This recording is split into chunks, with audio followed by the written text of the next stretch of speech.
দিনের শুরুতেই জাঁকজমক আয়োজন, অতিথিদের বরণ করে নিয়েছে লাল গালিচা সংবর্ধনায়। সোমবার ইতালির রোমে world food forum food and agriculture অর্গানাইজেশনের ফ্ল্যাগশিপ ইভেন্টের উদ্বোধনী অনুষ্ঠানে অন্যান্য দেশের রাষ্ট্রপ্রধানদের সাথে প্রধান উপদেষ্টা প্রফেসর ডক্টর মোহাম্মদ ইউনুস। তরুণরা নতুন বাংলাদেশ গড়ে তুলেছে, যা জনগণকে শাসনের কেন্দ্রে রেখেছে। ফেব্রুয়ারিতে জাতীয় নির্বাচন এবং এর সঙ্গে ন্যায় বিচার, জনগণকে শক্তির প্রতি প্রতিশ্রুতিকে প্রাতিষ্ঠানিক রূপ দেওয়াই বর্তমান সরকারের সবচেয়ে গুরুত্বপূর্ণ কাজ বলে উল্লেখ করেছেন প্রধান উপদেষ্টা। They are shaping a new Bangladesh, one that puts its people at the center of governance. In coming February, we'll hold our national election. মাত্র 30% টাকায় জমির মালিক হয়ে নতুন বাংলাদেশের গড়ে তোলার স্বপ্ন দেখা বাংলা বসতি। ইতালির রোমে জাতিসংঘের খাদ্য ও কৃষি সংস্থার আয়োজিত উদ্বোধনী অনুষ্ঠানে দেওয়া বক্তব্যে প্রধান উপদেষ্টা আরো বলেন, খাদ্য উৎপাদনে বাংলাদেশের সফলতা অনেক।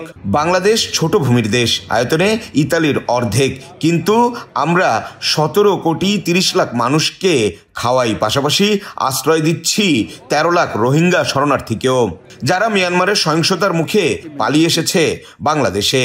Also support 1.3 million Rohingyas under the violence in Myanmar. এদিকে প্রধান উপদেষ্টার সাথে সফরে আসা দুই উপদেষ্টাও বলছিলেন দেশের খাদ্য কৃষি নিয়ে এই ফোরামে আলোচনার অগ্রগতির কথা। ফলও আছে, ভেজিটেবলও আছে, এগুলি রাখার মতো আমাদের কোনো স্টোরেজ ফ্যাসিলিটি নাই। এটা বাড়ানোর জন্য, সহায়তা দেওয়ার জন্য আমরা চাচ্ছি, আন্তর্জাতিক সহায়তা চাচ্ছি।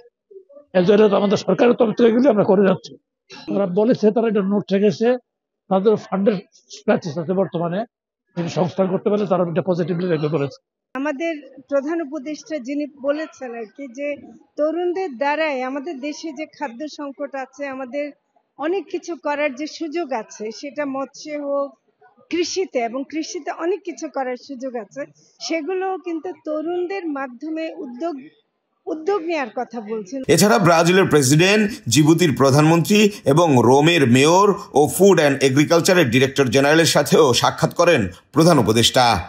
17 কোটি 30 লাখ মানুষের খাদ্যের সংকট দূরীকরণ সহ কৃষির উন্নয়নে কাজ করছে সরকার। তাছাড়া 13 লাখ রোহিঙ্গাকেও জায়গা দিয়েছে, যাদের উন্নয়নে সরকার বদ্ধপরিকর।